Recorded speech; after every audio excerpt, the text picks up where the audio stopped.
마지막 글이 얼마나 뭉클한지 아십니까? 마지막 한 줄 글 남았습니다. 읽어드릴게요. 내 낙서도 여기서 끝이 납니다. 맞춤법 스트레스에서 벗어납니다. 막 눈물 나지 않아? 나 이거 보는데 막.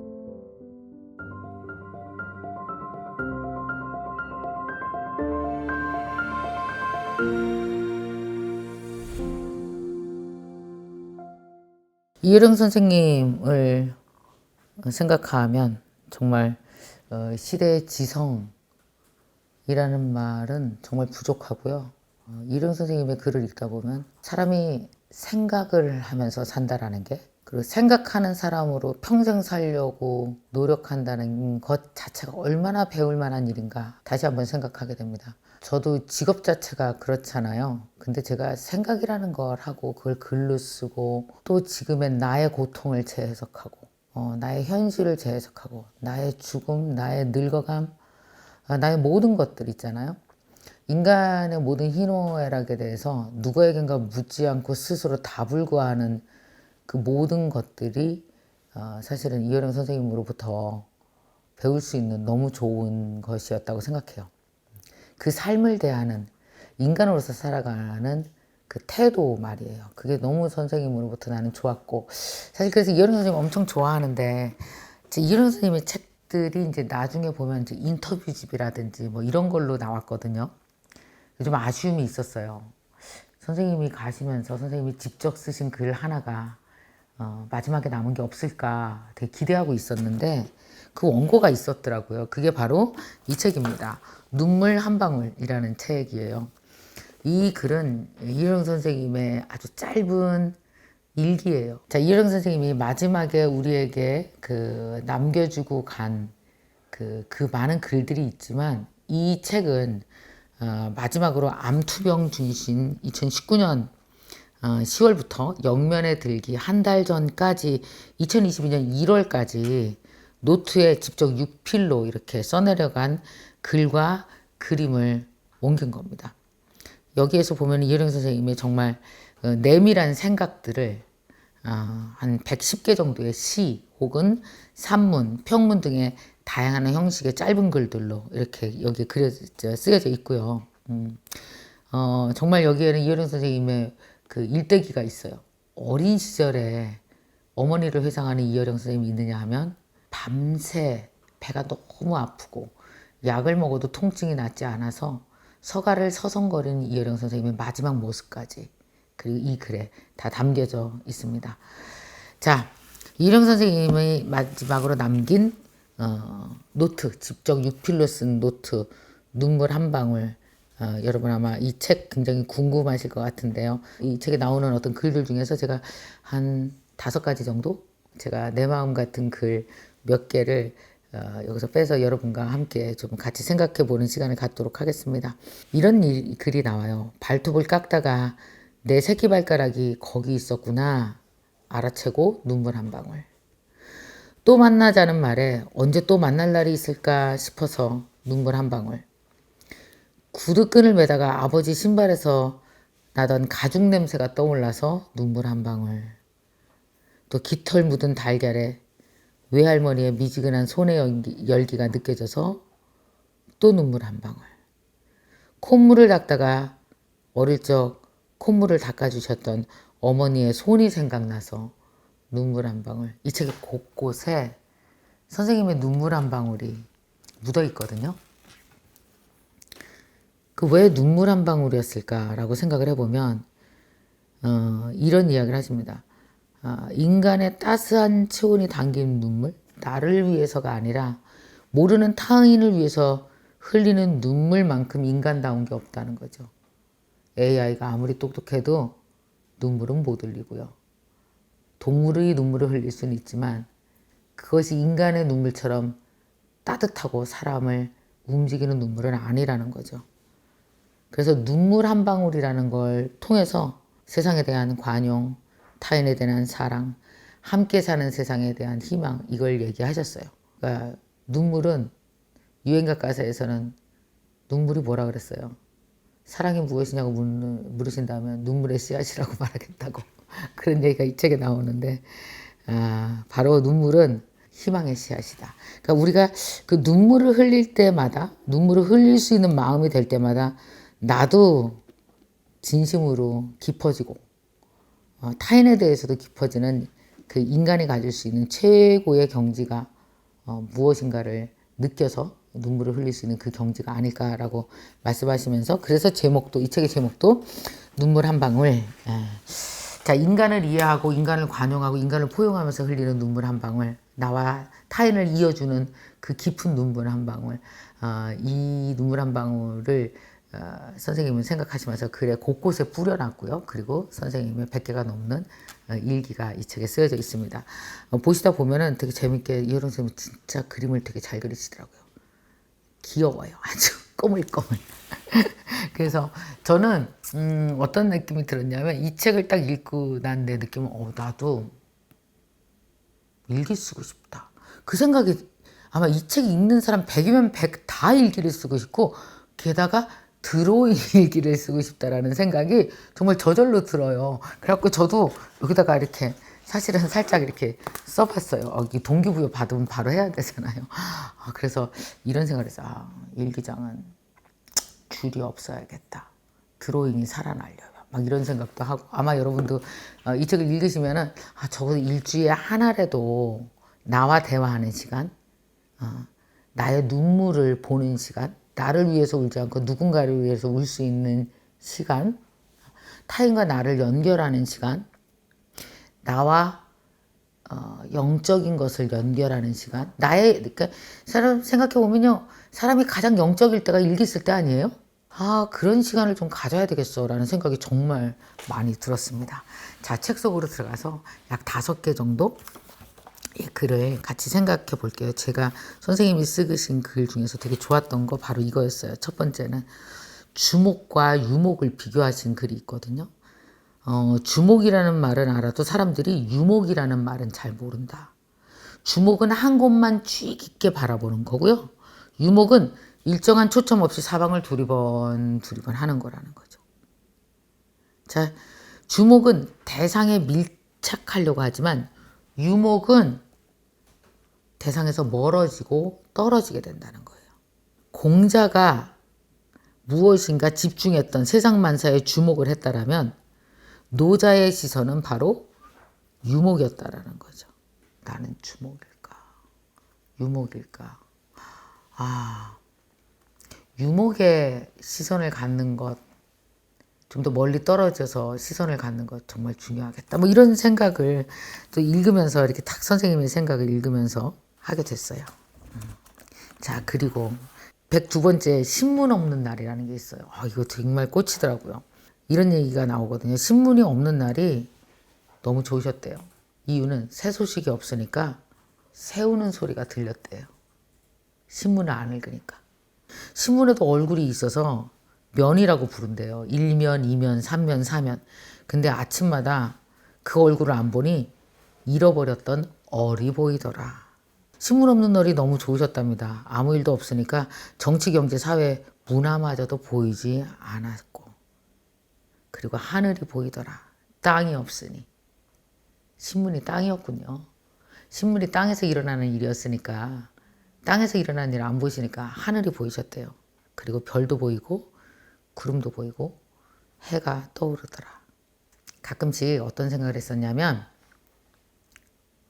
내가 만약에 사회활동을 하나도 안 하고 몸이 아파, 그래서 혼자서 투병을 하거나 아니면 나이가 들어서 은퇴를 완전히 해서 사회와 이제는 떨어져 있어. 가장 많이 읽었던 게 이영 선생님이 신문이었을 거예요. 아침마다 2-3개씩은 읽으셨을 거예요. 결국은 신문을 보지 않는다는 거는 사회가 매일 흘러가는 것에 귀를 닫는다는 거잖아요. 그럼 뭐가 있지? 생각해 봤더니 이영 선생님 먼저 보셨네요. 땅이 없으니까 하늘도 봤고 별도 봤고 구름도 봤고 해가 떠오르는 걸 봤고, 면을 안 보니까 얼이 보이더라. 너무 멋있지 않아요? 이영 선생님 뭐 하고 지내셨냐 봤더니 얼을 보셨구나. 하늘도 봤고. 사람이 땅에서 살지 못하면 하늘에서 살면 되고, 면으로 무엇인가 해내지 못하면 얼로 해낼 수 있고, 사람은 건강하건 아프건 살아갈 수 있는 방법, 그 살아가는 것이 이렇게 의미가 있을 수 있고 새로운 가치를 만들어낼 수 있구나 때문에 신문 없는 날이 너무 좋았습니다, 저는. 자, 그리고 제가 여기저기 막 표시를 많이 해놨는데 또 하나 볼까요? 어디를 볼까? 이것도 너무 좋았어요. 68번째인데 옛책이 생각나서 꺼내 읽다가 눈물 한 방울. 너도 많이 늙었구나. 가로치고 낡았구나. 2020년 8월 15일 날 쓰셨는데요. 나는 늙고 너는 낡고, 그 밑에 이런 글이 써 있어요. 이건 읽어드릴게요. 늙다와 낡다, 종이와 내 얼굴의 대비. 그러나 물리적인 것만의 이야기는 아니다. 옛날 읽던 책이 생각나 다시 읽으면 그 뜻이나 이야기들이 많이 변해 있다. 책도 청춘이 있었구나. 대박. 이런 표현 너무 진하지 않아요? 책도 청춘이 있었구나. 나만 청춘이 있는 게 아니야. 같은 글인데도 시간이 흐르면 주름과 젖은 꽃 같은 반점이 생긴다. 그래도 반점이 생기는구나. 검은 반점. 주름도 생기고.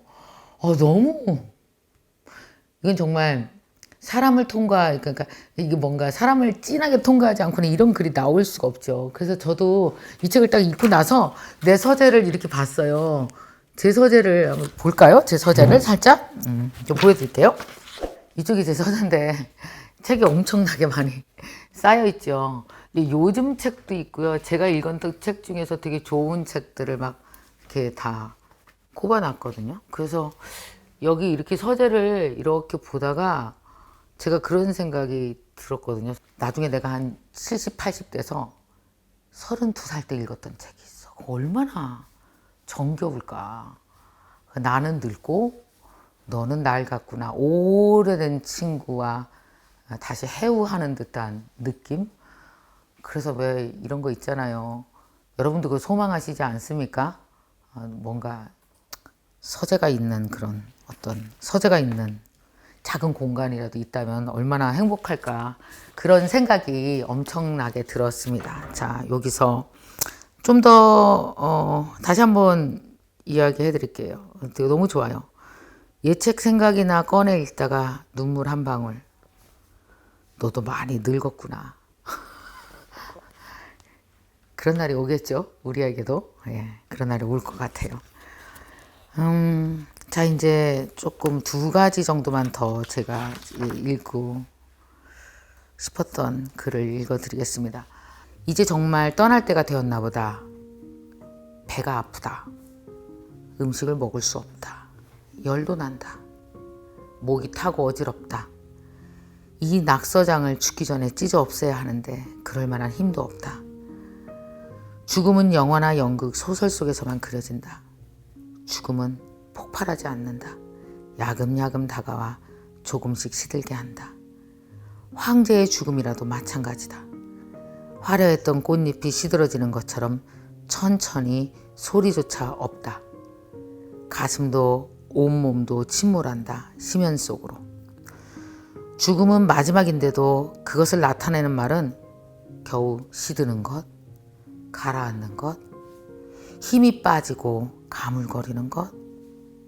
아무리 찾아봐도 극적인 말이 없다. 영화나 소설 속에서는 죽음이 되게 극적이잖아요. 근데 이혜령 선생님이 맞이하셨던 죽음은 여느 죽음과 마찬가지였을 거예요. 우리도 그럴 것 같지 않아요? 죽음이 극적이에요? 그럴 것 같지 않죠. 자, 이렇게 배가 아프고 음식을 먹을 수 없고, 사실 이런 어쩌면 시들어가는 서서히 가라앉는 그 와중에 이 글을 손으로 쓰신 겁니다. 손으로 다 하나하나 쓰셨네요. 105번째 글입니다. 거의 마지막 인사였던 것 같아요. 이것도 좀 읽어드리겠습니다. 이제 떠납니다. 감사합니다. 많은 우물을 팠지만 마지막 우물 파기는 힘들었습니다. 만약 물이 나왔더라면 그 물로 사하라 사막을 젖게 하여 선인장 아닌 장미 끝은 백합 같은 아니면 우리 뒷동산 개나리를 피웠을 것입니다. 내 낙서도 여기서 끝이 납니다.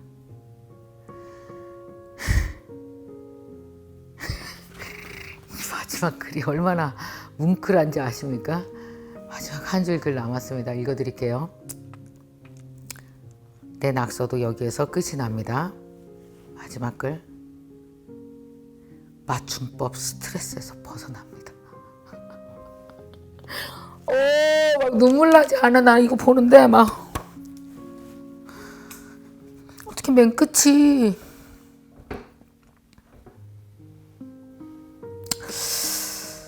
그리고 맨 끝에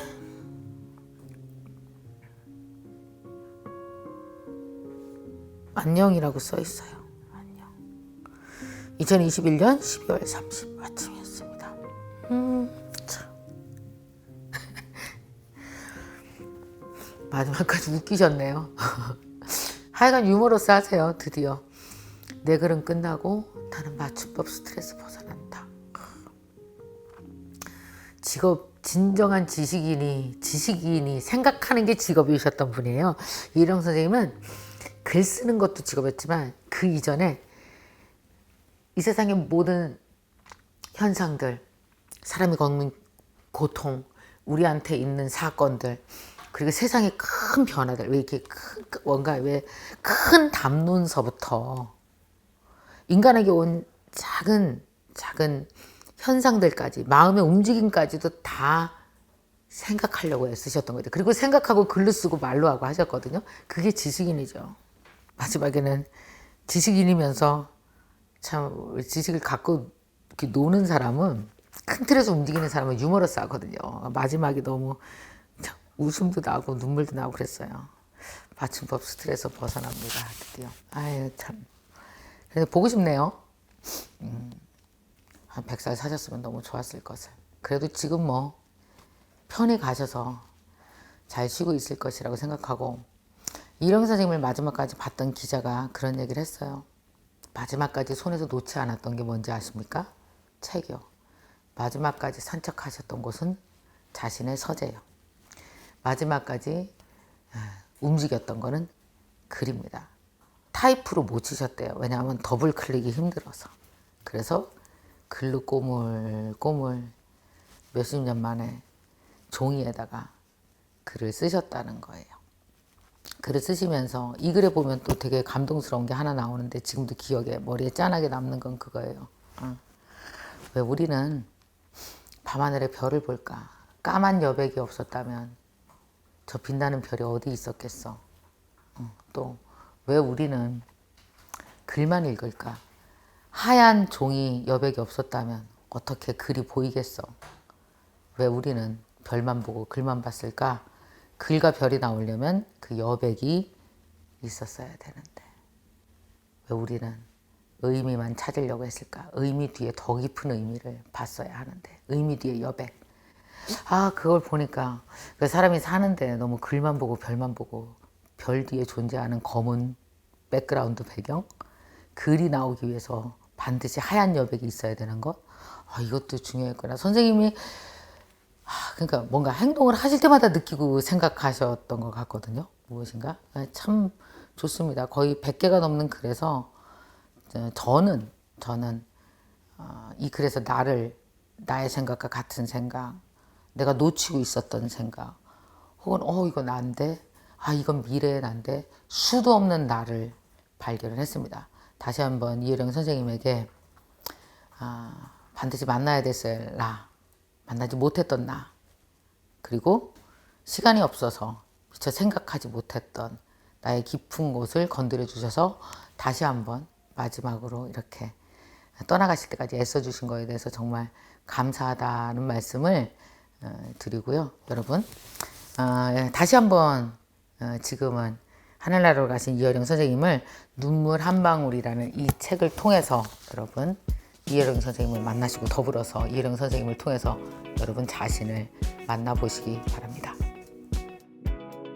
오늘의 북요약본을 받고 싶으시다면 이곳을 클릭하세요.